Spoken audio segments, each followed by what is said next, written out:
So, social and emotional health can also be referred to as emotional intelligence. This work is important because it promotes academic achievement, well being, positive life outcomes, decreased burnout, and can be a powerful tool for prevention and resilience when embedded with intention in curriculum, instruction, and school climate. Before we can make the connection between nutrition and social emotional health, we want to lay down some key foundations with you now that we have defined some of these core competencies. To share how social emotional health can be applied in real time, I would like to introduce Carrie-Ann Ortiz. Carrie-Ann is a national board certified teacher who teaches social emotional wellness through an exploratory wheel at Atlanta School District. Welcome, Carrie-Ann. Hello, everyone. I am really happy to be here with you today.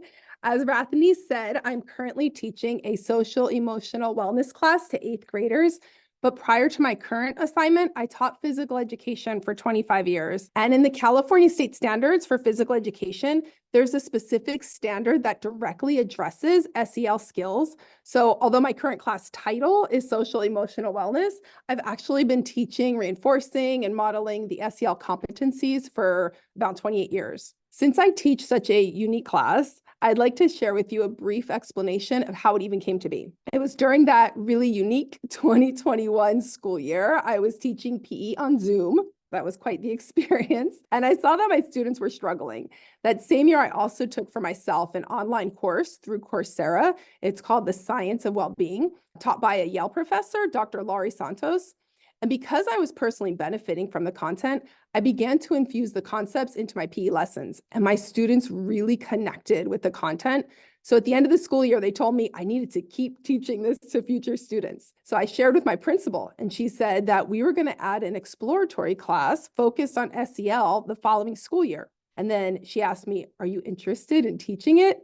Man, my face lit up. I was like, yes, I would love to take on this challenge. I don't actually follow a specific SEL program, but I use elements and ideas from many programs and leaders in the field. I also teach the concepts that I learned from that Coursera course, The Science of Wellbeing, which you can see in this slide. Many of these topics here directly relate to the social emotional competencies. During my time with you today, I'm going to share some of the ways I teach, reinforce, and model the SEL competencies in my class, and I'll also invite you to participate in some of the activities as well. I do want to emphasize that although I teach an exploratory class that's specific to social emotional learning, the strategies I'm going to share with you today can be used in all subject areas, including with adults in meetings and workshops. This here is the backbone to my class, making sure that all students feel seen, heard, and valued. It's essential that students know they're not just physically safe at school, but that they're emotionally safe as well. So all the decisions that I make go back to these 3 words here. A key aspect to both social awareness and to relationship skills is one's ability to communicate effectively. And being a good listener is essential to this process. So I explicitly teach how to be an active listener. And you would think that by the 8th grade, students would be really good at this, but they actually struggle, especially with this 3rd bullet of trying to understand what's shared with you. So we have to practice this skill every day in a very intentional way. So I'm going to give you an example. You may have seen this type of activity before.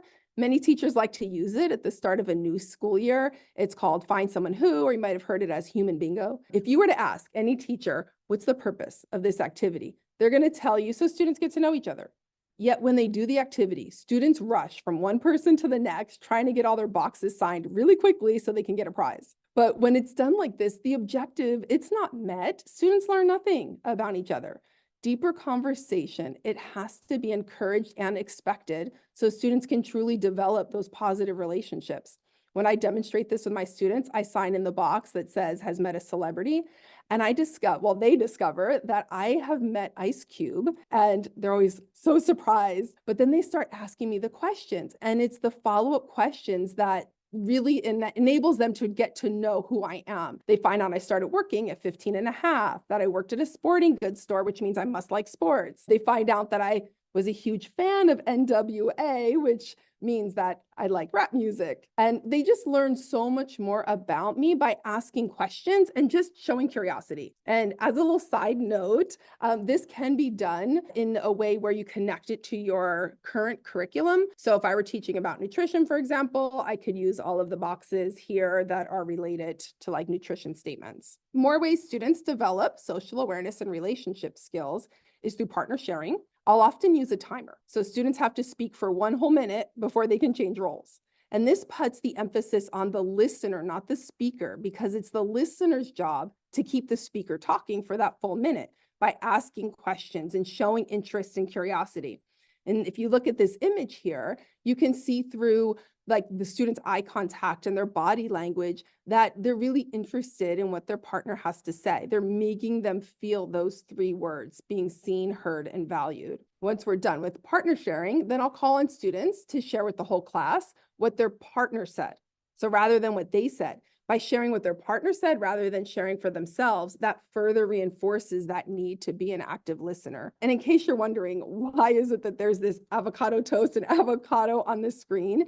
It's because I use them as talking objects. So only the person holding the object is allowed to speak, and then everyone else has to listen actively. And I'll often use talking objects that connect with the content. So I use these 2 particularly when I'm teaching nutrition. Mindfulness is the foundation for all that we do, because without awareness of the present moment, so much is missed out on, right? Mindfulness means noticing what is happening as it's happening. It's about paying attention on purpose with a sense of kindness and curiosity. If you notice in this image, you can see the dog is being mindful.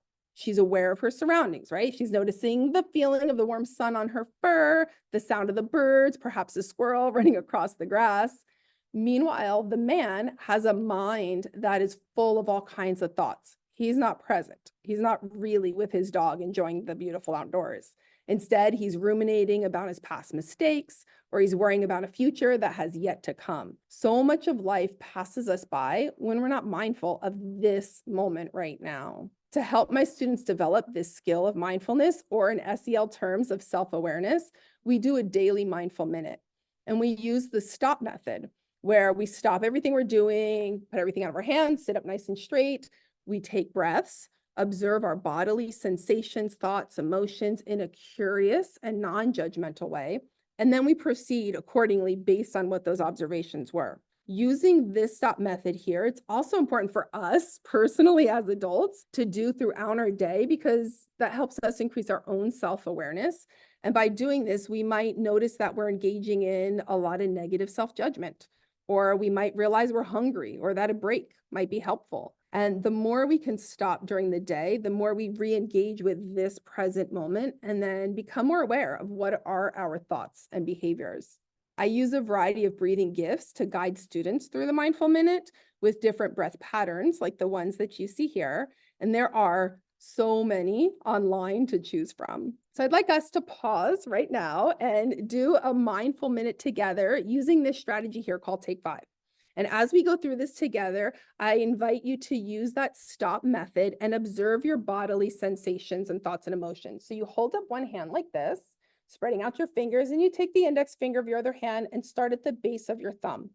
And as you trace up your thumb, you breathe in through your nose, pause at the top of the thumb, and then exhale as you come down again through your nose. Inhale, going up the index finger. Exhale, coming down. Inhale, going up the middle finger, noticing how is your bodily sensations. Exhale down. Inhale, ring finger. Exhale down. What are your emotions and thoughts like in this moment? Inhale, pinky. Exhale, coming down. And then you could go back in the opposite direction and repeat it.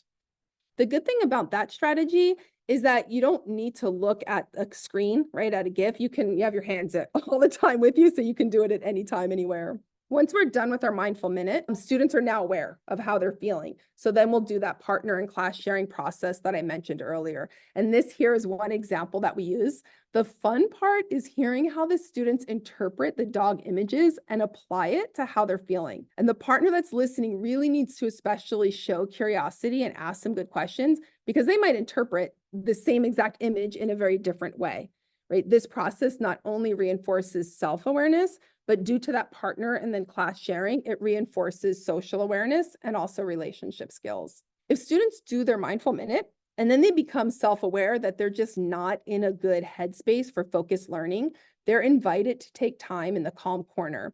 This here is my calm corner in the back of my classroom. And to give you an example of how students use this space, I'll share a story that just happened this past Friday. I was standing at the door between classes, greeting students as they were entering the class, and I noticed that one of my students was crying. The rest of the class was already focused on their unofficial start. So I was able to sit with my student on these gray meditation cushions in the back there in the calm corner and check in on her. And I asked, "Do you want to go speak to the counselor?" And she said no, but she asked if one of her classmates could be with her. And he agreed. So he sat with her while she took one of those stuffed animals you see on the bookshelf and was holding on to it. And they ended up staying there for the entire period. But they took notes in their journals. They contributed to class discussions and they remained focused on their learning. And what I especially loved about this is that she was able to manage her emotions in a positive way.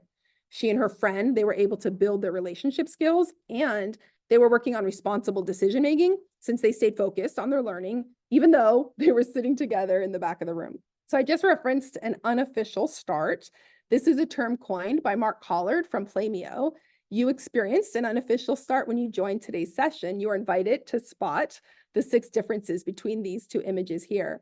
The purpose of an unofficial start is to invite engagement, fun, and interaction before your program has officially begun. And it ends up rewarding people who arrive on time or early to class or meetings or workshops and trainings and so on. I vary the activities for the unofficial start.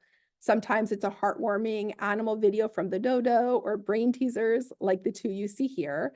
And the brain teasers often stump students, but I really love to see how they take risks by saying their guesses out loud until they eventually solve them. According to research, the average attention span of a middle schooler is about 25 to 40 minutes. So I build brain breaks into my lessons, and I'll show you some examples and then how they connect to the SEL competencies. These here are getting to know you activities, which are meant to build social connection and develop relationship skills and social awareness.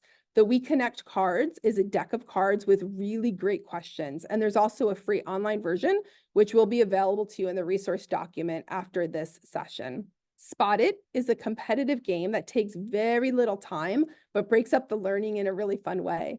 For this game, I show 2 cards, and they have to yell out the one object that's the same on both cards. Can you see what it is? It's a turtle. And as prizes, I give stickers to the person who says it first. And just in case you didn't know, 8th graders love receiving stickers. They also love those little tiny mini plush animals or little emoji keychains, rubber bracelets with affirmations on them. There really is no need to reward students with food. Beach ball keep up is a favorite of most students. We set a timer for 2 minutes to see how many hits we can get before the ball hits the floor. This is a cooperative game. It requires teamwork, encouragement, and a growth mindset. And adults, they love this game as well. What do you see is an illusion. When you look at this picture, there are 2 different images that you should see. I turn this into a physical activity brain break. Can you see what the 2 images are? Okay, so I don't know what you saw first, if you saw the fish on a plate or a girl winking, but the stretch or the exercise that you would do is based on which image you saw first. This activity is similar to the types that were shared last week during our last week's session. Let's take a brain break right now together. I'm going to invite you to share in the chat if you would rather prepare a meal for someone or have someone prepare a meal for you and why. We just practiced social awareness because we were able to read why each person made their choice, and we could see different points of view. We could also see who has the same or different feelings as us. When I use this type of brain break, I sometimes choose options that are simply for fun, and then other times I connect it to the content that we're learning about. Now that we have a background in social emotional learning and how it looks in a classroom setting, we're going to connect these competencies to nutrition education. I'm especially excited for my week-long unit on nutrition, which is happening next week, because I've been collaborating with LACOE's nutrition and wellness team to create a more comprehensive lessons that will better help students with developing the life skills that they really need to make responsible decisions with their nutrition needs. And here, the box on the left shows the broad concepts that we're going to cover throughout the week. And then the box on the right shows ways my school's taking steps to reinforce SEL through nutrition education. And I know I'm really happy to see more awareness at my school and support from administration by giving non-food related prizes to teachers, like a day of no yard duty, which I have yard duty this week. So that's a big one. Here you can see the connection between nutrition education and social emotional learning. These are some of the topics we're going to teach during that week-long nutrition education next week. And I am especially excited for the taste testing and leading students through a mindful eating practice. And now Rathney will be discussing in greater detail how we can practice the components of SEL through nutrition.